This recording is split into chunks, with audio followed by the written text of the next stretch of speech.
Hi, this is Alexander Hall, and I am going to be giving you my evaluation on Soliloquy from Carousel of my. So I'm going to be giving you a full evaluation on how I did on the 29th of November when I was being evaluated on my 32 bar piece of Soliloquy. So, first of all, I'm going to talk to you about my specific methods that I used for the rehearsal process and also used in my independent study. So throughout the whole time, I kind of started looking at different forms of and looking at different versions of the song. So I looked at, of course, the Gordon McRae version from the 1956 version that was all done by Phil, which had Gordon McRae and Shirley Jones as the main stars that Rodgers and Hammerstein wants to bring in after their success with the film version of Oklahoma.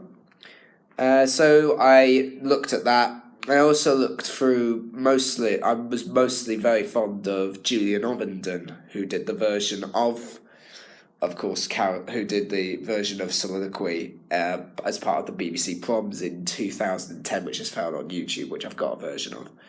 And I loved it so much that I just thought, take it on board, because it's got that kind of like that opera sound, that feel that I kind of like, and it's got this example of mashing opera and musical together, and I'm quite a big fan of when opera musicals slash. So things like Les Mis and Phantom of the Opera, I just thought I could use that as like my help to get me through that and see how I could create a version using that mixture of opera and, of course, using my own vocal sound to go with my tenor feel that I wanted to give to it. Yeah, and also I obviously wanted to watch the 1956 film, and I kind of really got the story, and the story is just it's a lovely story as well, and it's one that really kind of gets your heartstrings going, especially knowing that it's all about Billy, who lived his life, working on the carousels, trying to be like the guy who was the worker, trying to look like he was the one trying to sess with the girls and everything. And since he then went on to marry Julie, it was like he couldn't do his job anymore, also because he was touching her inappropriately, and then it kind of that she got Julie on the carousel freely, which is not allowed, and it just kind of got from there. And then, of course, when and then because he was jobless, he wasn't bothered to try and get himself a job because he had to. Otherwise, he wouldn't have been able to bring up Julie at all, because Julie couldn't work because she was a woman and she had to take care of the house and all that.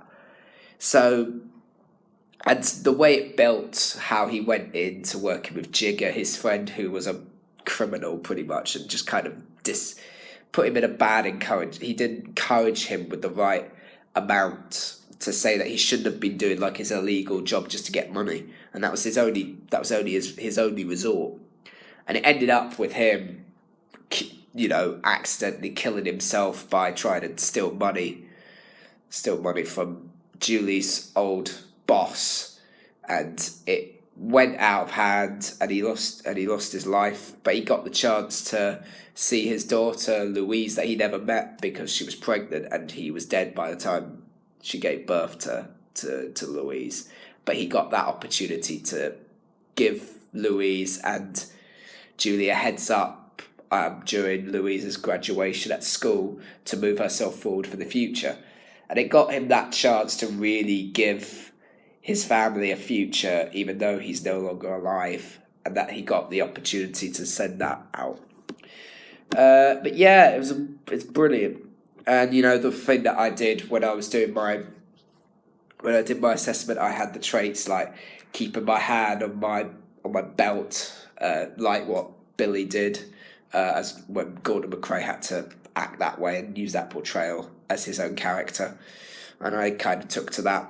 And the fact that I also wanted to look through like what different objects were. So in the lyrics, when it said "look in his eyes through a lorgnette," I said, "What's a lorgnette?" And then I looked in and then saw that it was like one of those glasses that you know that they used back in the old days, and they probably still do now, where where you get these like old posh people going, "How are you doing, sir?" So I use that as kind of like as a showing that how I use my research to find that out. Even though I know that that I know Gordon McRae did that thing as well, but I wanted to try and use my own kind of version, either do that or go like that, or because there was like a lorgnette where you could look through that, or you could have the lorgnette where it's two double, but apparently you have to hold it a bit like how you'd hold a camera, nearly the same.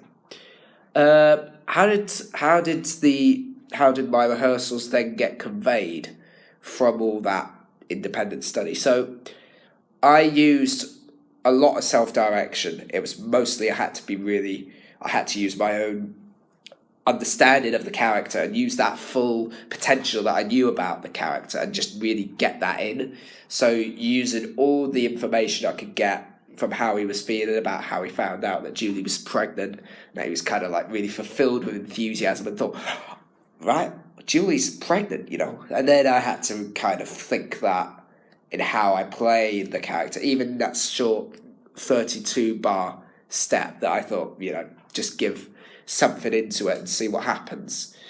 And then, after that I was given a lot of diligent time to practice, get it right.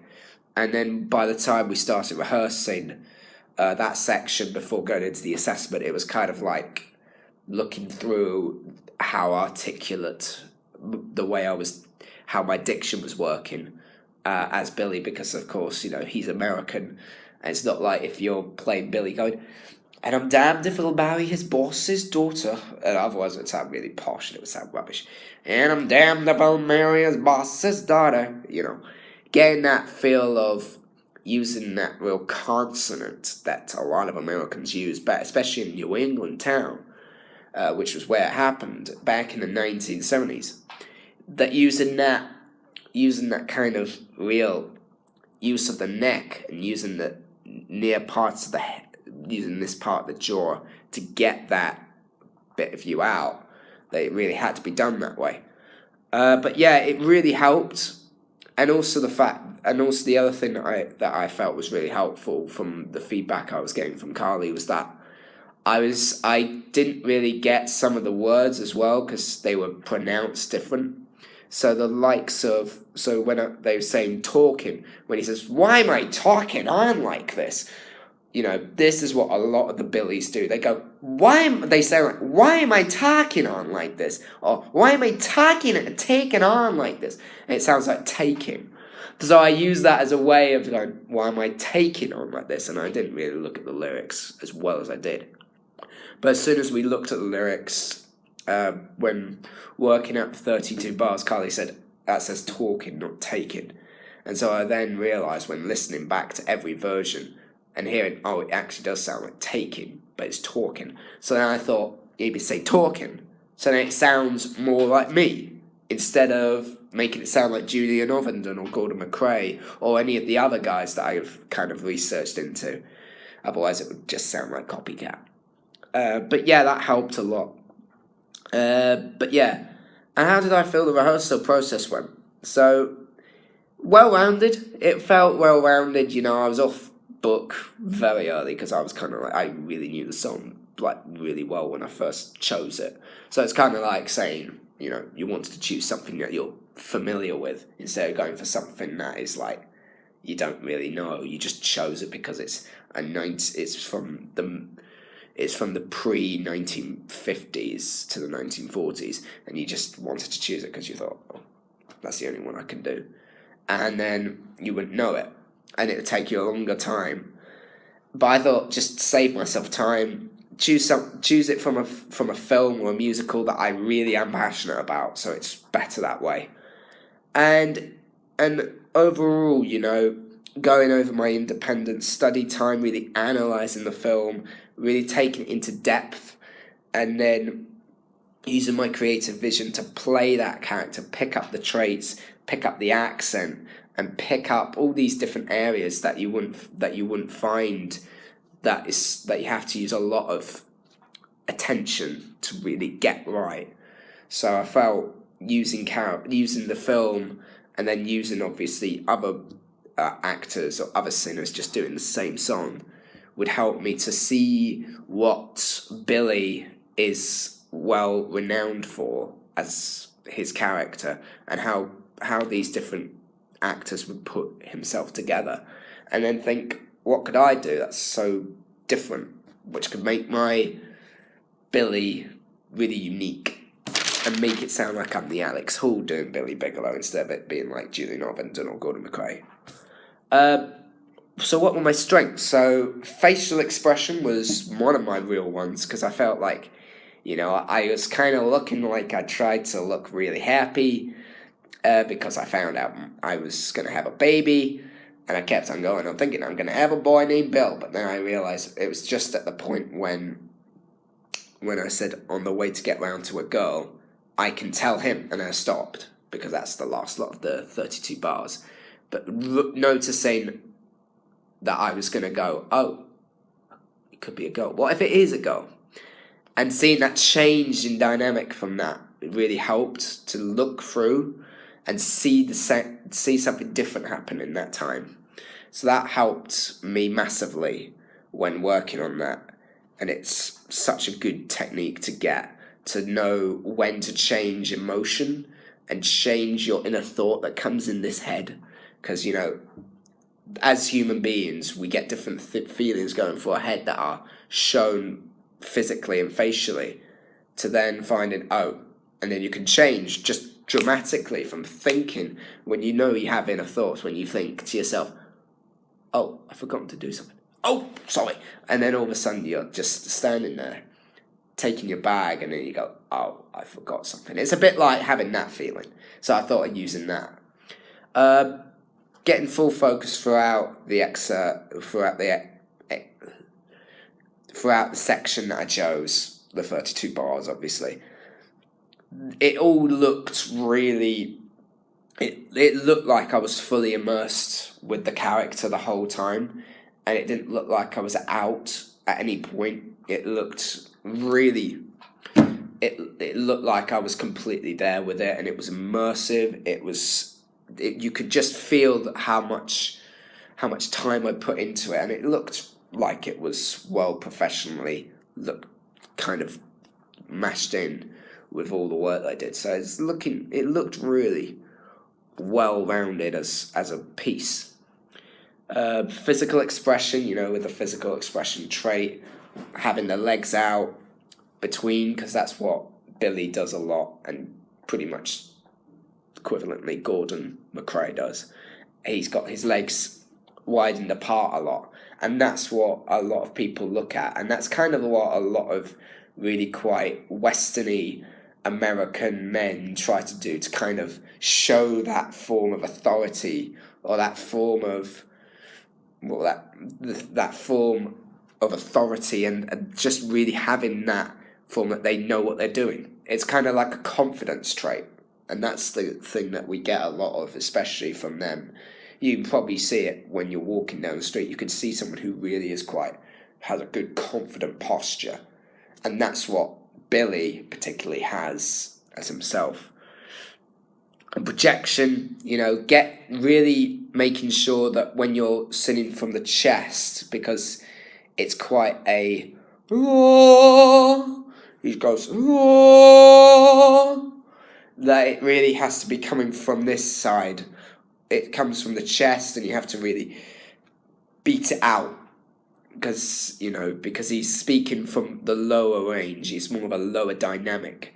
So it's like, as I said, it's opera sound. It's near like opera unique sound, where you have to go, with the likes of when you hear Oklahoma.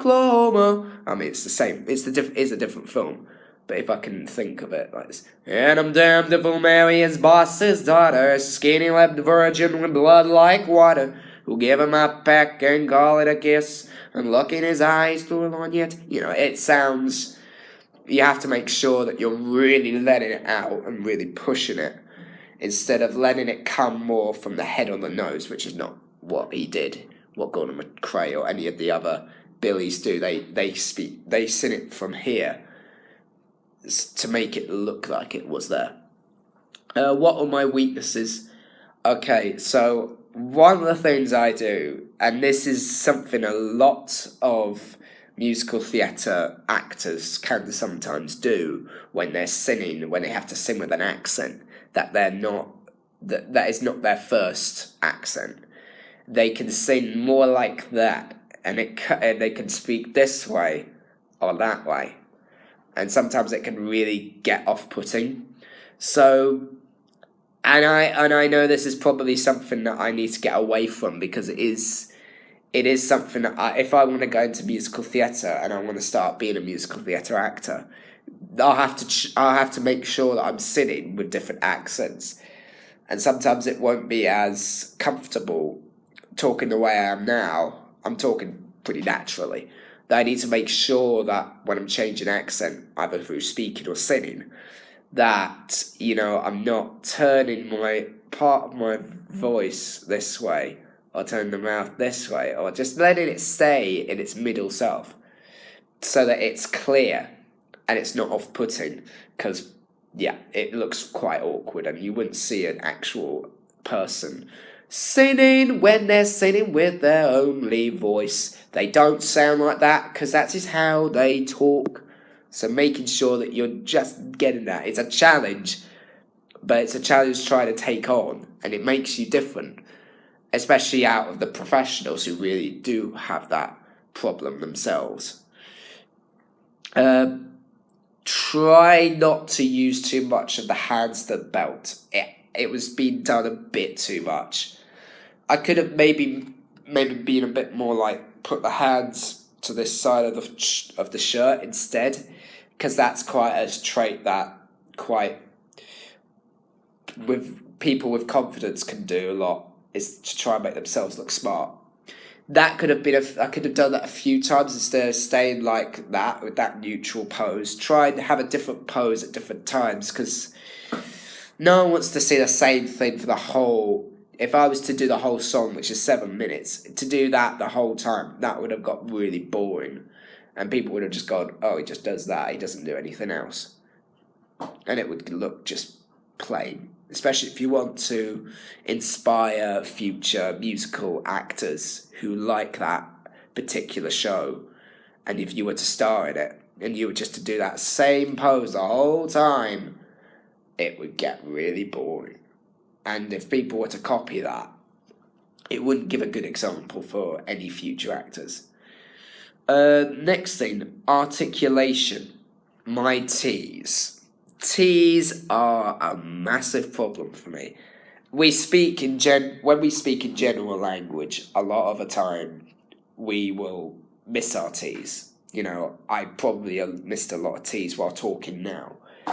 It's genuinely a tough diction. It's one of the toughest things to pronounce properly, a T, especially when you're trying to speak clearly, because a lot of the times the problem is with us as English, and because we can't sometimes speak too quickly, we forget to really articulate. And it's the same with actors.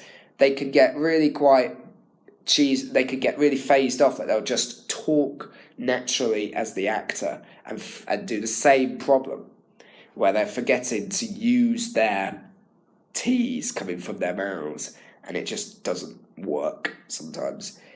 And those who really do slow down with the pace can help that, which is another thing I could do, which makes it better.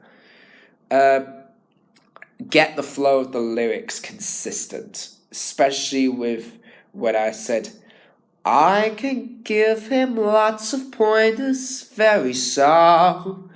Because in the video I went, I can give him lots of pointers. With musical theatre, you should really make a break. Try and go, I can give him lots of pointers, very soft, which is also helping with articulation. Not making breaks, pauses, even if you know it so well, don't do that, because the articulation won't work. So the one thing that I know is going to help for future is really slow down when singing songs, especially songs with that particular rhythm, because then it will help to really get the song across. And that is at my strength point, to sing songs with that kind of pace. And the one thing I know is going to help is really, really slowing down. Because if you break, articulation's not going to be met. Okay, so what am I going to do to improve those weaknesses? So, find a mixture of jaw exercises that is going to help stop my mouth moving sideways, left to right. Try and look for quite good exercises that you don't find a lot, which could, or even make one up, one that's going to help. You can easily make one up instead of using the internet, because at the end of the day, the people who put exercises on the internet, they created that. So maybe finding something that is going to help could help the whole way of letting the jaw structure of your mouth better, especially as you are going to be on a screen and on a stage. You can do it, when you come into voice acting or something like that, you can easily go like that if you want to put on a voice. But when you're on stage or screen acting, making sure that you are still neutrally speaking properly is a good skill to get when you have to change accents, change voice tones, etc. Really using that as a way of strengthening the way you speak out and not making it look quite awkward when speaking like that, As you can see, it looks probably quite awkward when I do it. Anyway, next one is maybe and the other thing that I would probably pick out is articulation. For articulation, to improve that, still use my exercise that I got from my musical director from S1T, which is the Tia tia tia tia tia tia tia tia tia which I used also for when I was doing my warm-up exercise. That was part of my coursework. The thing that is really good about that exercise is that it really helps to really breathe through the diaphragm and let that go. Tia tia tia ha tia tia tia ha, and because you go tia tia tia ha, it also helps to keep the jaw like that instead of tia tia tia ha tia tia tia, because that's not going to work. Next one, just making sure my wording is so much clearer. So yeah, and apart from that, that's me done. So yeah, this is Alexander Hall talking about his evaluation of Soliloquy, of his assessment on the 29th of November. Thank you for watching, and good day.